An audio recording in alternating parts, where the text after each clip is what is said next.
इलाहाबाद घुमाई बिना। Music by Amit Tiwari. तुम्हारा नाम क्या है? Piano music present.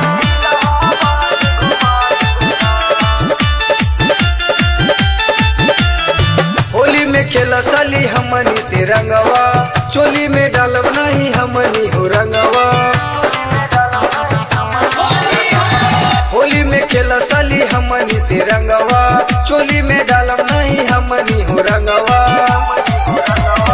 सुनाए साली बदल माली, आज हमनी के रंगवा लगावे दा। सुनाए साली बात लमानी, हमनी के रंगवा लगावे दा। नाता तो के इलाहाबाद घुमाई बिना। सुनाए साली बात लमानी, हमनी के रंगवा लगावे दा। नाता तो के इलाहाबाद घुमाई बिना।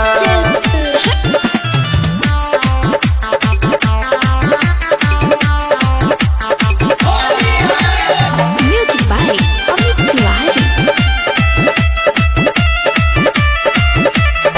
कच्चे उम्र बावे तो हरिय साली, होली के माजा उठावे दतानी।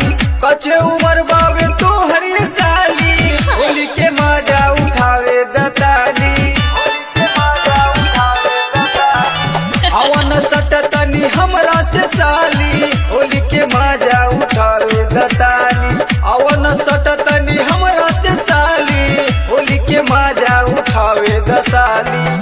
पियले बानी भंगेरा दारू, आज होली के माजा उठावे दा। सुनाए साली बात लमानी, हमनी के रंगवा लगा